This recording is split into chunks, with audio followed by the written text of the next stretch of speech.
seu redor. Pode Voz ser inconfundível, estudado né, tio? do ponto mais simples ao ponto de vista maior. Esta é a sua abrangência.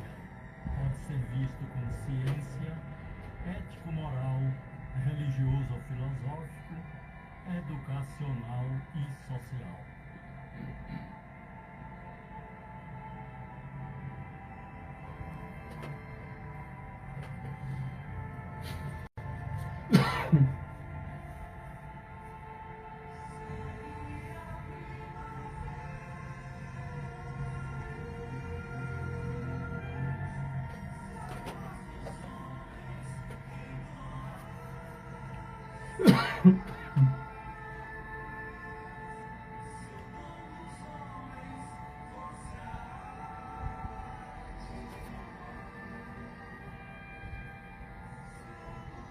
Agora ou depois? Pode ser.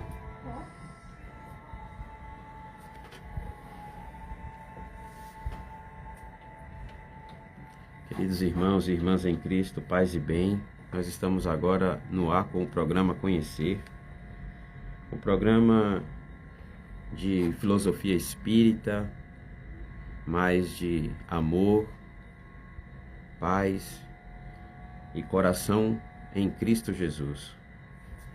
Para darmos início a esse nosso encontro semanal, nós queremos invocar a oração da paz, aquela que o Senhor Jesus inspirou o coração amoroso de Pai Francisco de Assis e nos convida nesses tempos de hoje a proclamarmos em nossos corações, em nossas consciências, mas acima de tudo aplicarmos em nosso cotidiano.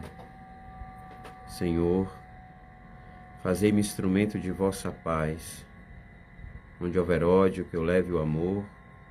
Onde houver ofensa, que eu leve o perdão. Onde houver discórdia, que eu leve a união. Onde houver dúvidas, que eu leve a fé.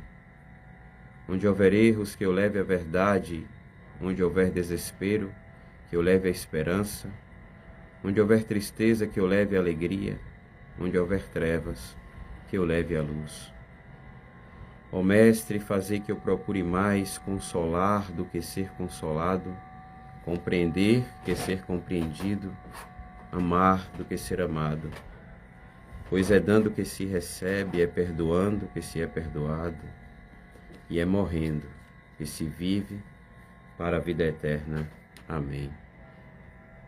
Meus queridos amigos, minhas queridas amigas, estamos aqui hoje na presença fraterna e amiga dos amigos de sempre e para sempre, Dona Brandina e nosso querido amigo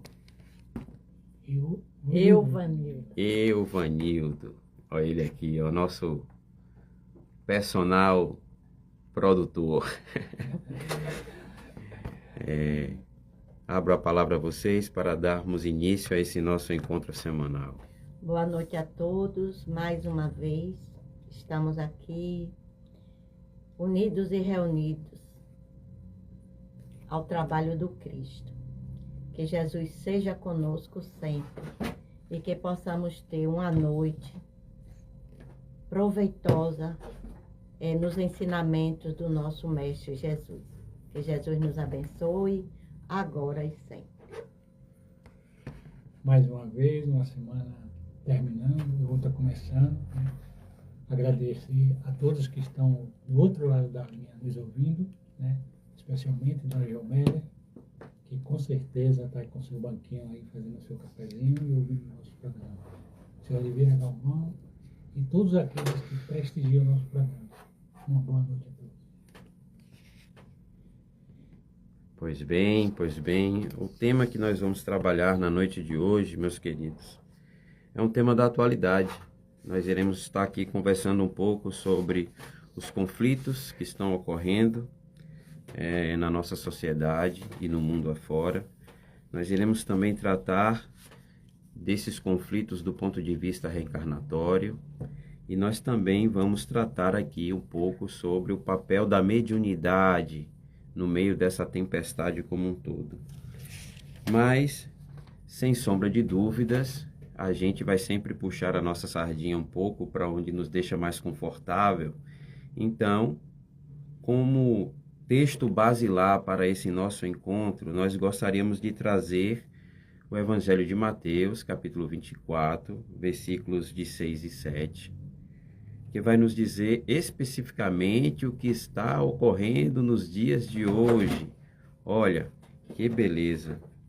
Mateus, em seu Evangelho, questionando Jesus a respeito dos tempos finais, ele recebe uma resposta do Divino Mestre, que vamos ouvir agora, abre aspas. E ouvireis de guerras e de rumores de guerras. Olhai, não vos assusteis, porque é mister que isso tudo ocorra, mas ainda não é o fim, porquanto se levantará nação contra nação e reino contra reino. Esse texto do capítulo 24 do Evangelho de Mateus foi extraído de uma passagem que teologicamente nós conhecemos como sermão profético. E neste sermão profético, Jesus fala sobre as grandes tribulações que nós, enquanto espécie humana, no planeta Terra, de provas e expiações, iríamos passar. E, profeticamente, é o que está ocorrendo nos dias de hoje. E nós iremos tratar sobre esses assuntos, sobre esses conflitos que estão ocorrendo do ponto de vista cristão, do ponto de vista espiritual e, acima de tudo, do ponto de vista moral, porque a doutrina dos espíritos é aquela doutrina que nos convida a uma transformação íntima exatamente para auxiliar o Cristo a instituir nesta terra um novo mundo.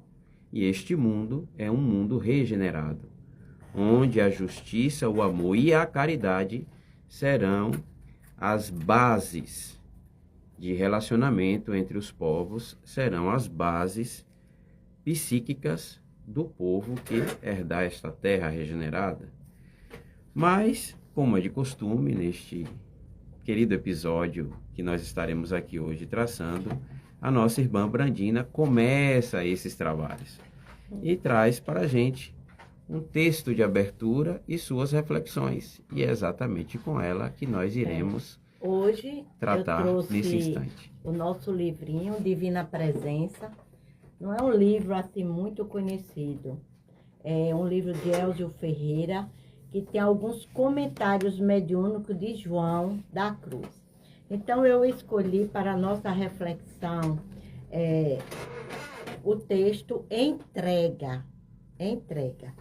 Aí, inicia o texto assim. Sê tu o mensageiro e as mensagens.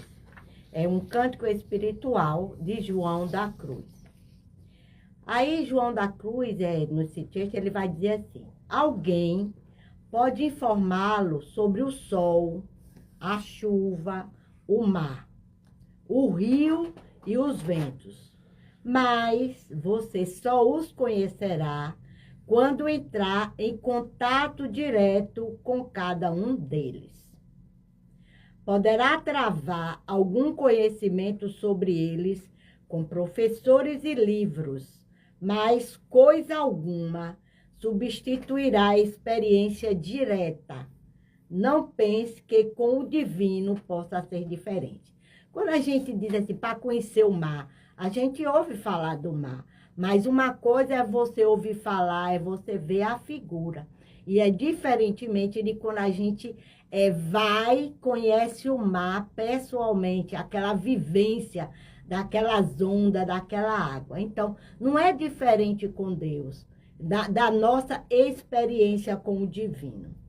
Não são os mensageiros, quer dizer, quando ele fala em mensageiro, todas as mensagens, por exemplo, os apóstolos das Bíblias, de todas as reflexões, não são os mensageiros que eles podem transmitir a mensagem do divino.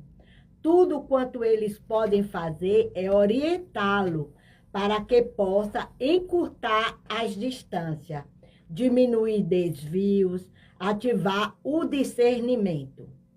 Mesmo quando eles já possuam algum conhecimento, nunca podem dizer-lhe o real sabor do fruto, nem fazer com que absorva o alimento que não digeriu. A experiência do divino é única, que é a nossa experiência pessoal com a divindade. Não se engane, pois, com a fenomenologia. Os fenômenos podem ser sinais indicadores. Todavia, você não se deslocará para lugar algum, só por conhecer os sinais de trânsito. Não só por ouvir falar, por conhecer, você não se desloca, nem continuará paralisado, conquanto se desloque, só porque eles não existam. Muitos sinais, geralmente, significam a exigência de múltiplos perigos. Não acredite que só os fenômenos podem ser sinais da presença divina ou da sua aproximação. Então, não são só os sinais da chuva, do relâmpago, do trovão, do vento, que são os sinais da sua divina presença. Então, ele diz que a vida, nossa vida, a vida singular de cada um de nós, encontra-se plena de maravilhosos fenômenos físicos, químicos. Mas você não consegue ver a Deus, embora as leis que o regem indiquem a sabedoria de quem as formulou. Você deve ir além do fenômeno. Aí, como é que a gente faz esse encontro? A gente ir além desses fenômenos para nosso encontro divino.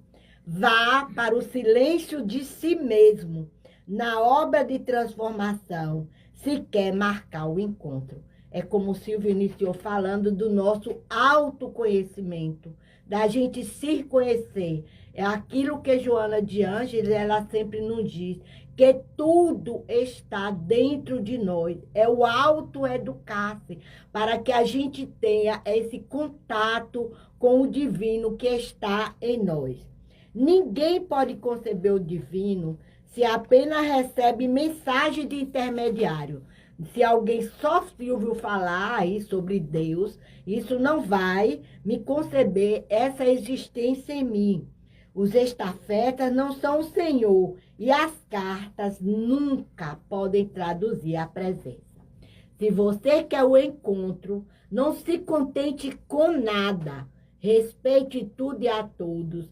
Agradeça todas as mensagens e mensageiros, mas não se dê por satisfeito. Porque o Senhor, Ele aguarda a nossa perseverança. Você não deve contentar-se com menos do que com essa caminhada. Não acredite em distância quando se falar de Deus. Lá no Apocalipse diz assim, diz que é uma das frases mais lindas, é Deus enxuga todas as nossas lágrimas. O longe pode estar perto, o caminho é não ter caminho.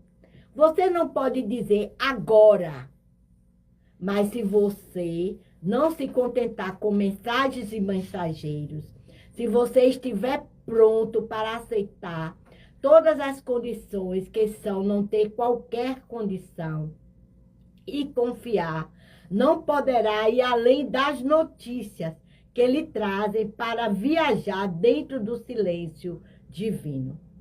Você não deve contentar-se com as simples notícias de falar do divino, por mais alta que sejam as mensagens. Rogue ao Senhor, rogue a Deus, ao Espírito Santo de Deus, que ele seja o mensageiro e a mensagem, porque só assim conhecerá realmente quem a recebe. Então, que a gente possa pedir ao Deus Todo-Poderoso, ao Senhor de todas as formas, que ele seja o mensageiro e a mensagem da sua presença em nós, nas nossas vidas, hoje e sempre. Que Jesus nos abençoe. Assim seja. Engraçado que São João da Cruz, né, como é conhecido no meio católico, ele é um santo católico que viveu no século XVI, né, e ele é muito reverenciado no meio carmelita, exatamente na congregação daquela que é considerada a maior mística da igreja, que é Santa Teresa Ávila. Né, as obras e a benfeitoria que os carmelitas fizeram ao mundo cristão no século XVI é extrema, é grandiosa. E São João da Cruz ainda hoje vem falar-nos ao coração e vem nos trazer esse alerta exatamente neste período que a gente se encontra, nesses momentos de conflitos. E não necessariamente esses conflitos a gente pode apenas olhar do ponto de vista geopolítico, né? Como que está acontecendo hoje. Nós temos várias frentes de guerras, várias frentes de morte, várias frentes de destruição, grande propagação de dor e sofrimento.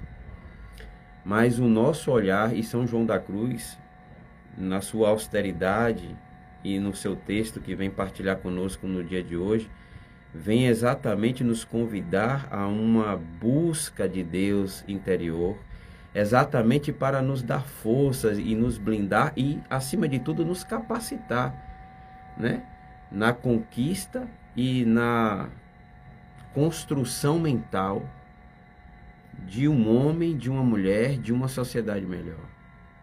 E por que eu estou falando isso? Porque Jesus não nos chama a resolver os conflitos por meio da força. Jesus não nos convidou em nenhum momento, nos seus ensinamentos, a resolver as confusões do nosso dia a dia por meio da guerra, por meio da dor, propagando e aumentando o sofrimento. Ele nos convidou exatamente ao oposto. Onde há guerras e conflitos, ele nos convida a semear a paz, mas é uma paz que começa em mim. E é por isso que a doutrina dos espíritos, o espiritismo e todo o arcabouço de Kardec é um convite constante ao autoconhecimento.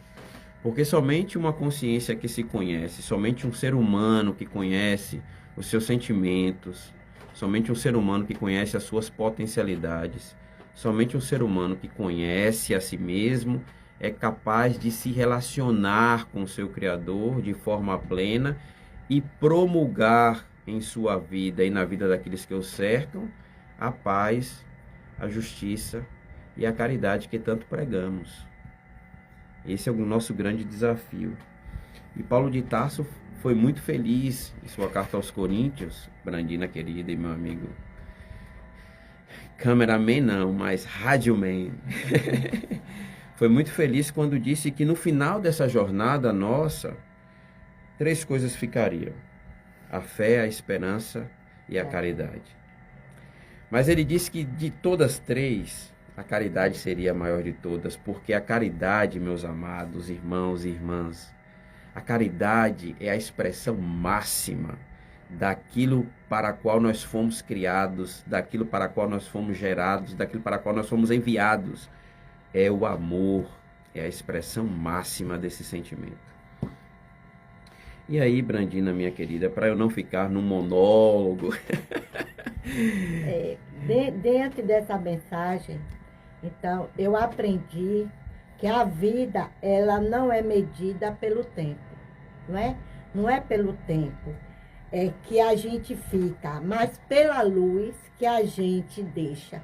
E é o que o mundo hoje está pedindo, que essa luz que existe dentro de nós, que nós sejamos essa luz, aonde quer que nós estejamos.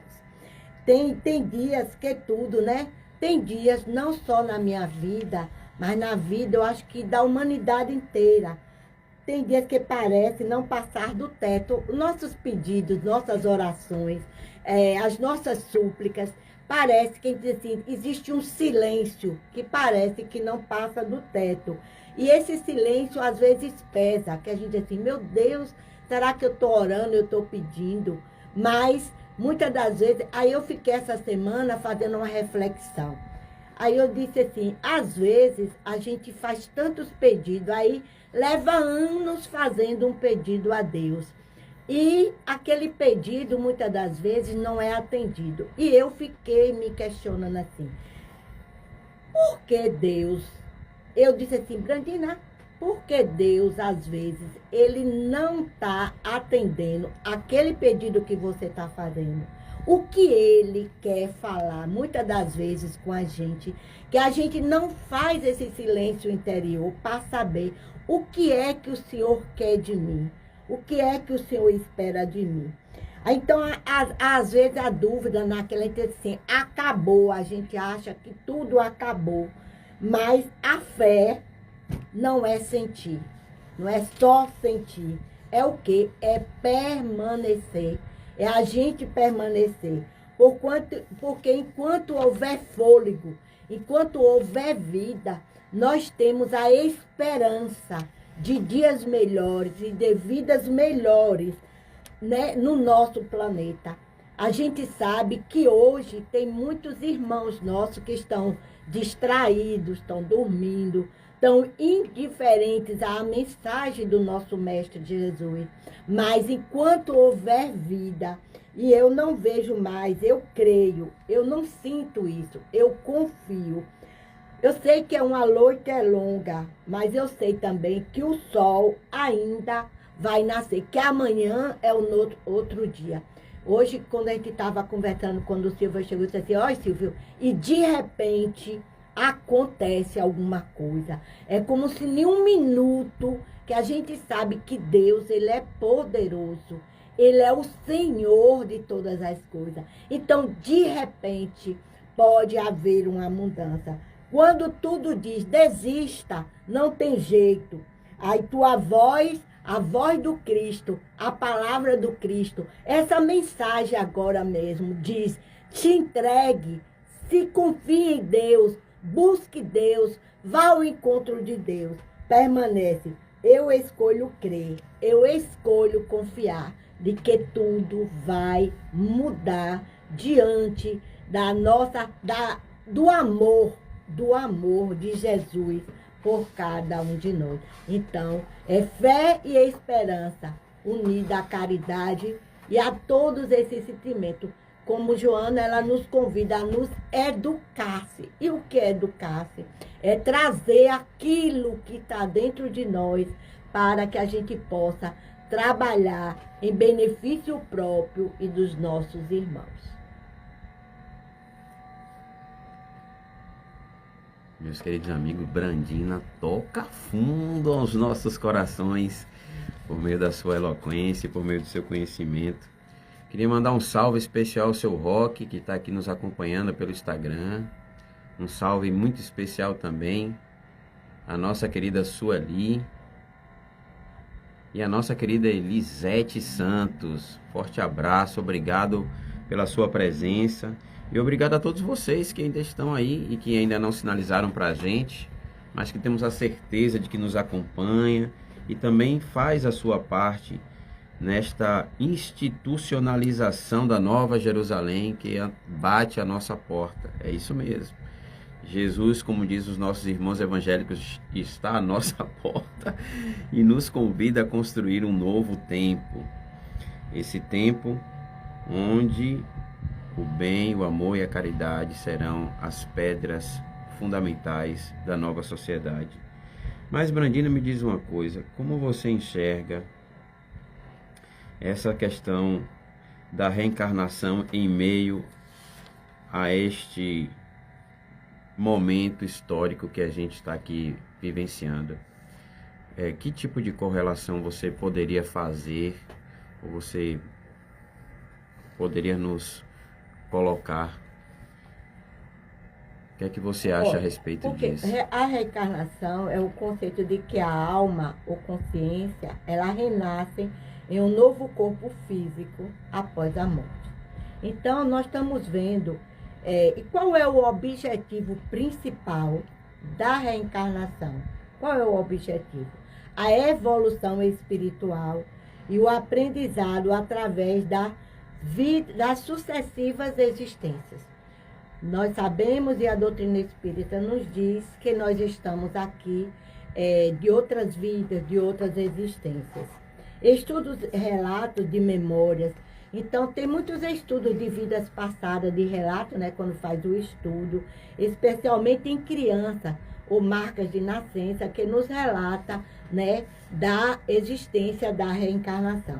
E quais são esses principais aspectos, segundo o Espiritismo?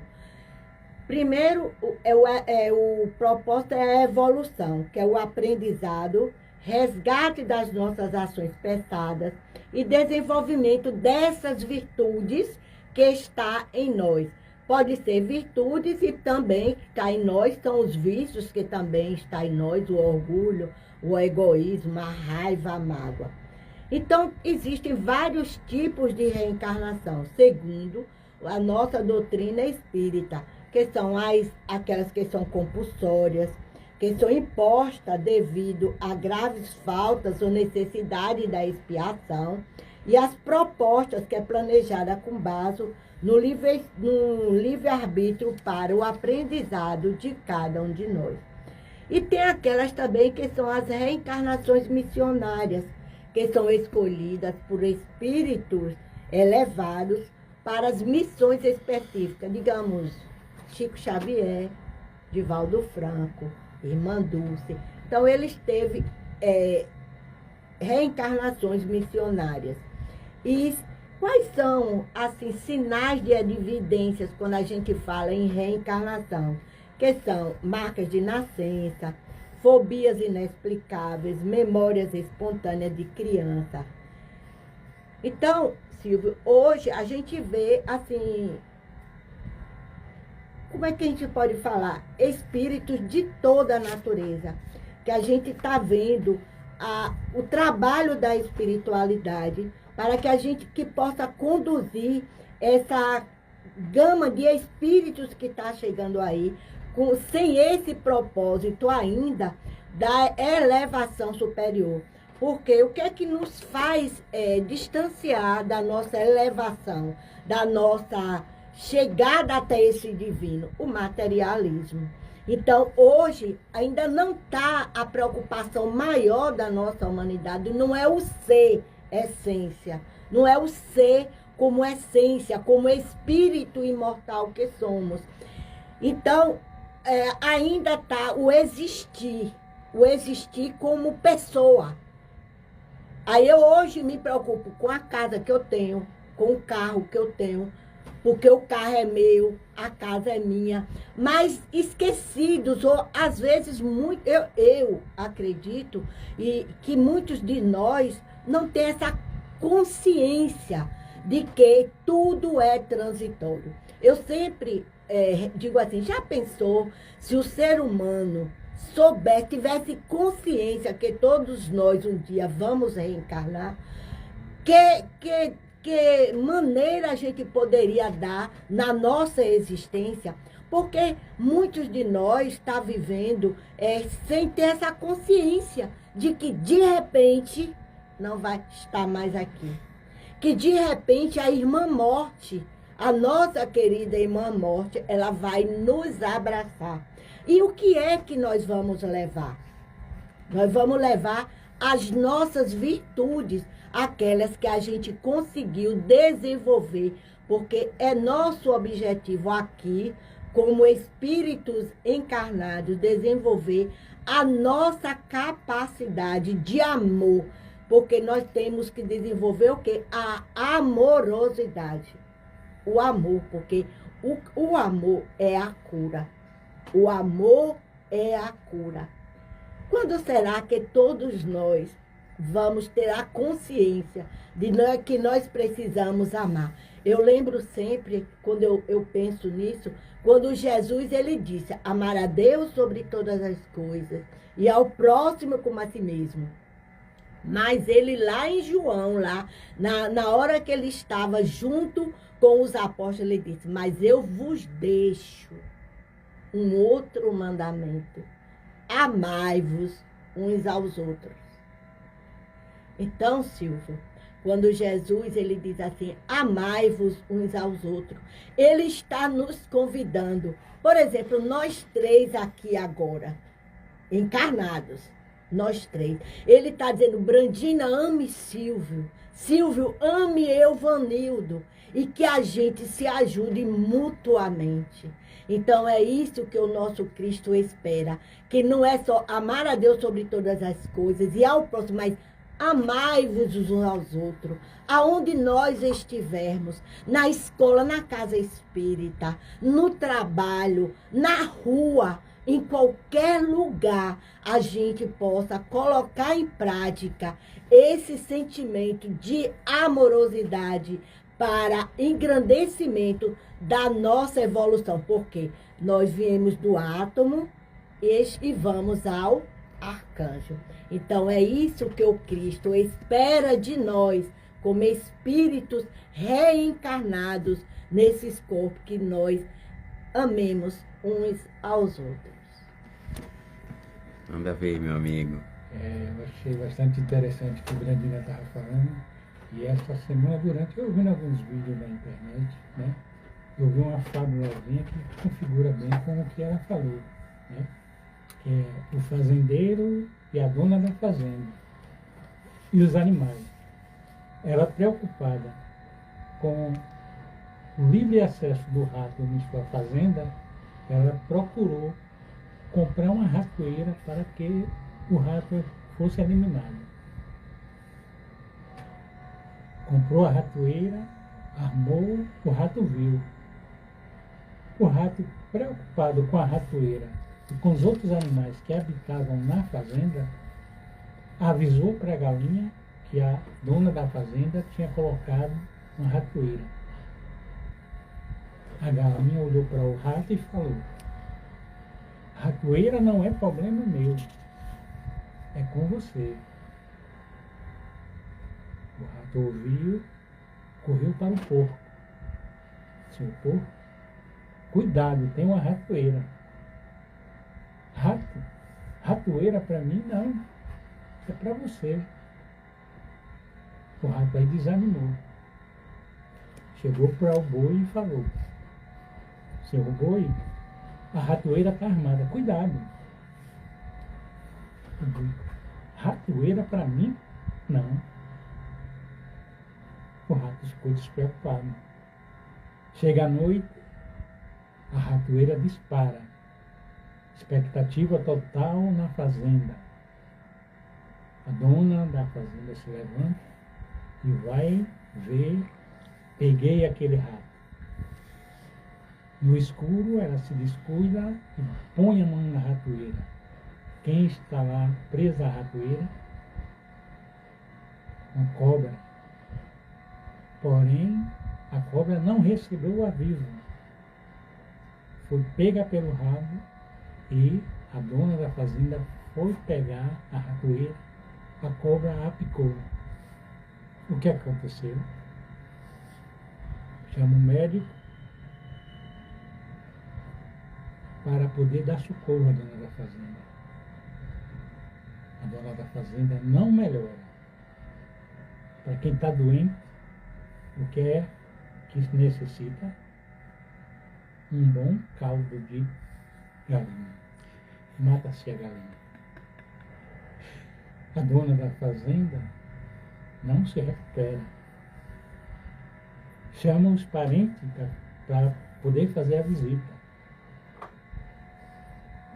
A comida que foi preparada não foi o suficiente para que alimentasse aquelas pessoas. Mata-se o porco. A dona da fazenda não melhora, desencarna. O que é que acontece? Toda a sociedade ao redor daquela fazenda foi convidada para alimentar todo aquele povo. Mata-se o boi. Final da história, o rato avisou, mas ninguém quis ouvir o aviso. Então, é como nós sabemos do que está acontecendo pelo mundo, pelo nosso planeta, e o que é que estamos fazendo para melhorar. O Cristo passou há 2000 anos mandou a sua mensagem, e o que é que estamos fazendo? Que fica essa reflexão. Que maravilha!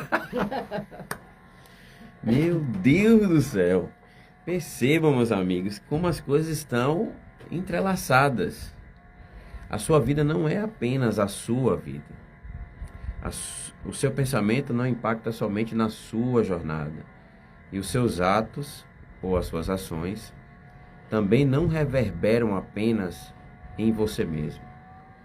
Todos que estamos ao redor somos impactados positiva ou negativamente.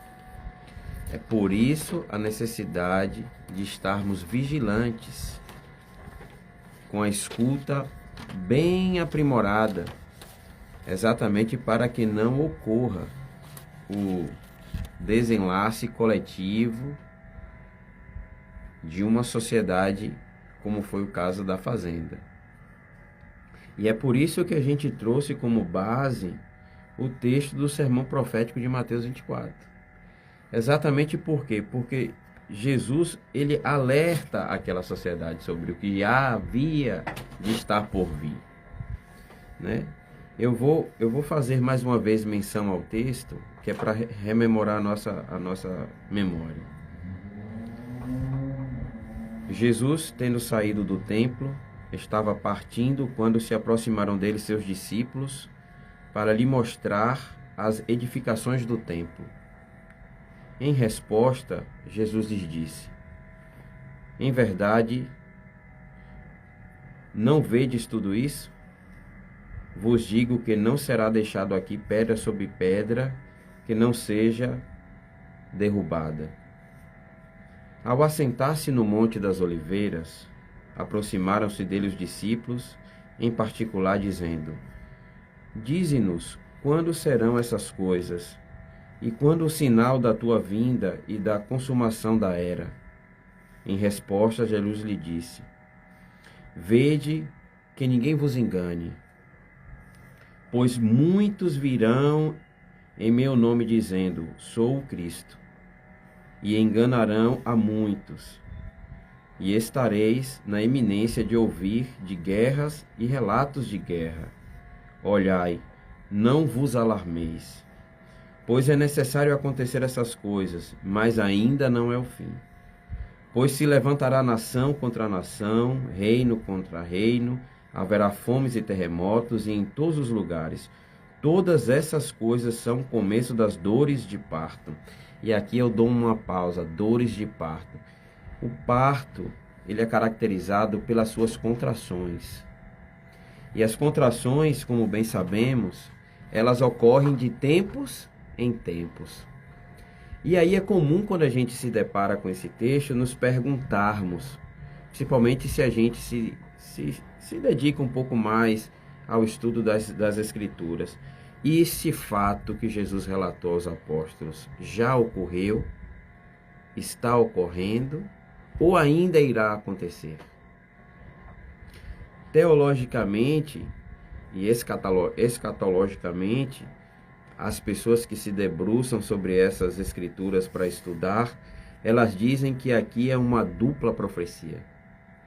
Esses episódios já ocorreram, esses episódios estão ocorrendo, e o fim dessa narrativa ainda está por acontecer.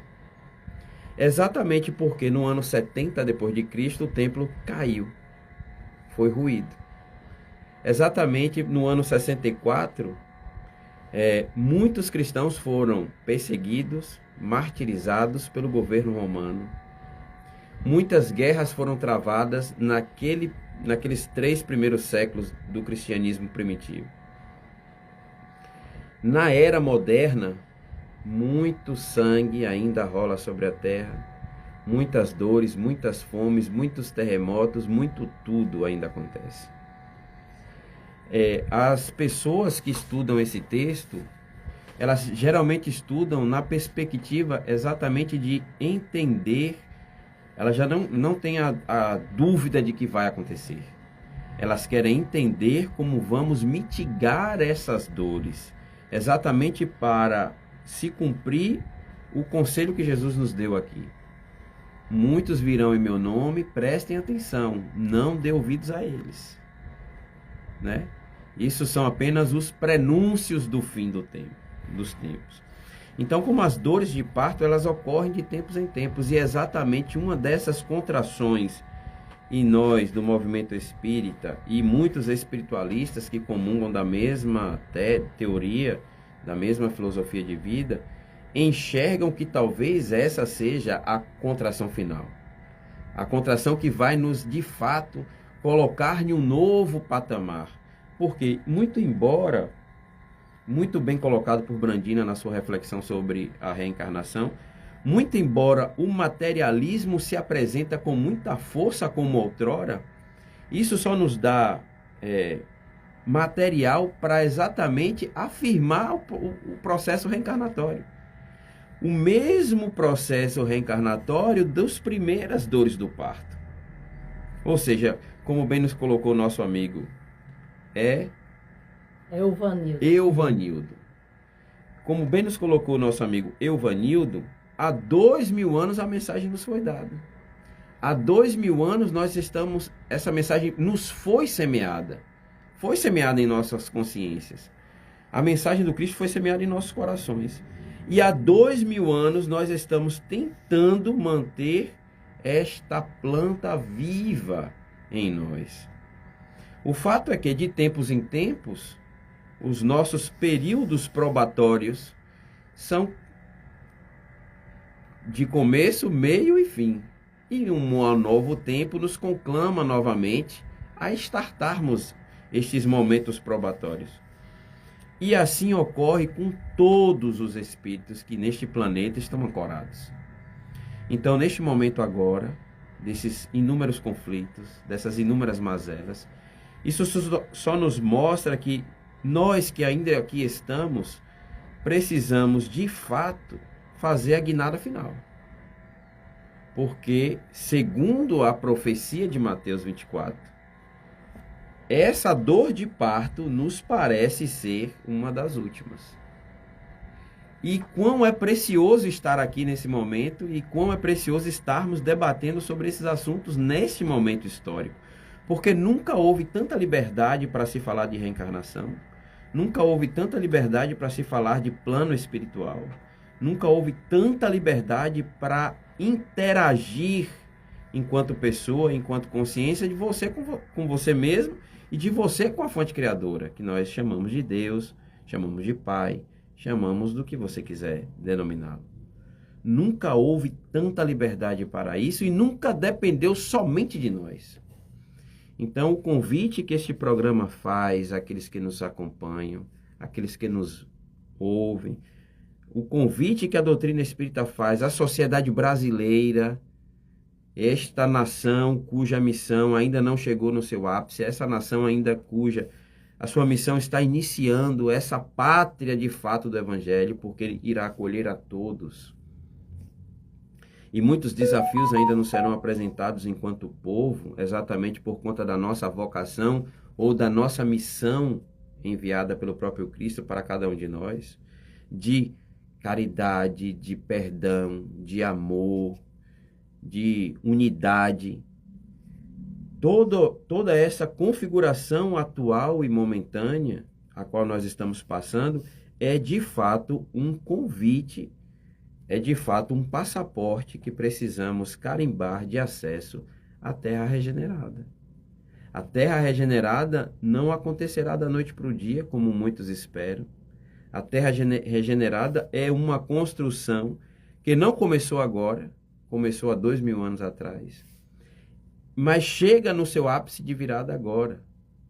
E quem sabe, quiçá, muitos dos espíritos que estão reencarnados nesse instante, fomentando toda esta mazela, todo este burburinho, quiçá, são exatamente essas almas que viveram há 2000 anos atrás, que não conseguiram compreender a mensagem do Cristo de amor, que não conseguiram enxergar no olhar a vida, na vida e na convivência fraterna com os outros, a paz que tanto inconscientemente a gente busca.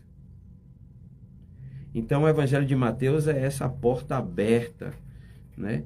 E engraçado que Brandina falava também sobre essa questão do materialismo, e o texto fala exatamente de um esfriamento do amor, que é provocado pelo materialismo. É provocado exatamente por essa necessidade brusca de resolver a minha vida, as minhas necessidades. Só que nós nos enganamos, porque as minhas necessidades não são minhas. As minhas necessidades são nossas necessidades enquanto humanidade. Né? Eu não vou conseguir viver em Alagoinhas se no estado da Bahia estiver uma seca calamitosa. Por quê? Porque a produção alimentar somente do nosso município não irá suprir os 200 mil habitantes que aqui se encontram. Agora vamos escalonando isso para país, depois para continente, depois para outros continentes e depois para globo terrestre. Entende que a sua decisão hoje em optar por uma vida evangélica, e o evangélico que eu estou falando aqui é uma vida dentro dos princípios morais que o Cristo nos oferece, nos dá como subsídio para construir e reavivar a sua missão enquanto ser humano, filho de Deus, esta obrigatoriedade de implementar o evangelho em sua forma de pensar, em sua forma de agir, em sua forma de viver, é de fundamental importância nestes momentos que se antecedem ao parto de um novo mundo. Né? Quer comentar?